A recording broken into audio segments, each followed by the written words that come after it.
Hello student, সবাই কেমন আছো তোমরা?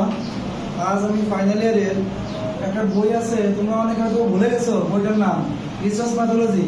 ওইখানে আমাদের কিছু অঙ্ক আসে, সেই অঙ্কগুলো করবো। আমি আজকে নতুন একটা অধ্যায় নিয়ে আসলাম।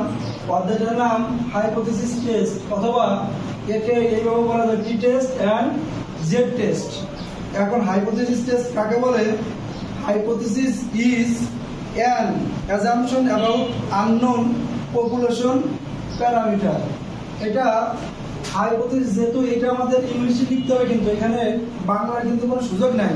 এখন হাইপোথিসিসের যে অঙ্কটা করতে হয়, এইখান থেকে প্রত্যেক বছর একটা অঙ্ক আসবেই, মাস্ট। এবং আমি যে কটা সূত্র লিখতেছি, এই সূত্রের ভিতরেই অঙ্ক কমন থাকবে। দেখো কি সূত্র লিখছি।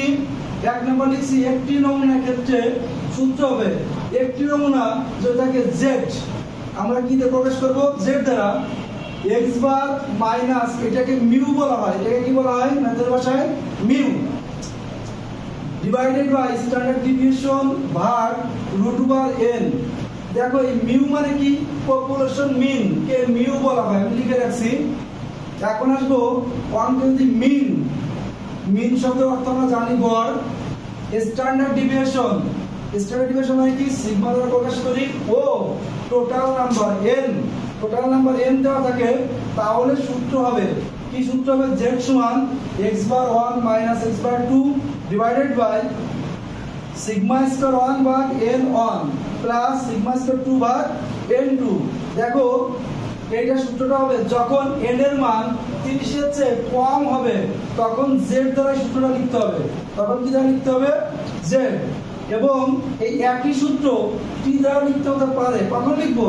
যখন এন এর মান 30 এর চেয়ে বেশি হবে, তখন টি দ্বারা লিখতে হবে।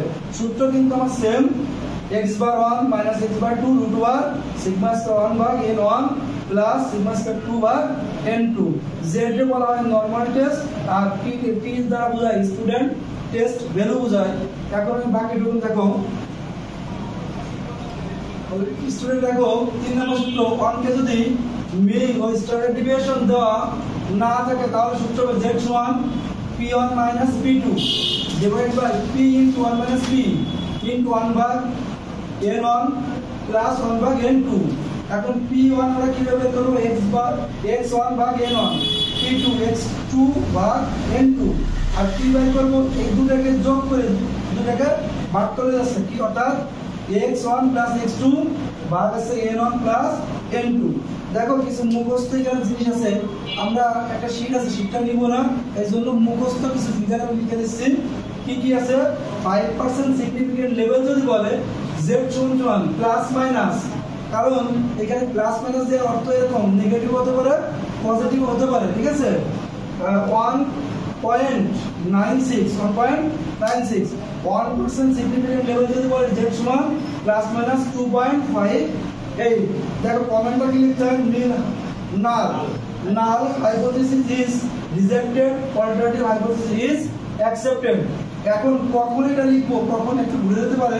কিভাবে ঘুরে যেতে পারে? দেখো z এর মান 1.96 এর চেয়ে বড় হলে নাল হাইপোথিসিস রিজেক্টেড হবে, আর z এর মান যদি 1.96 এর চেয়ে ছোট হয়, তাহলে নাল হাইপোথিসিস ইজ অ্যাকসেপ্টেড। অর্থাৎ এইটা অ্যাকসেপ্টেড হবে, অল্টারনেটিভটা কি হবে? রিজেক্টেড হবে। ঠিক আছে? এই আছে এই অধ্যায় সূত্র। এখন তোমরা এই কয়েকটা সূত্র যদি মুখস্থ করতে পারো, তাহলে এই অধ্যায় হয়ে যাবে, সমস্যা নেই। তাহলে সবাই ভালো থাকো, থ্যাংক ইউ।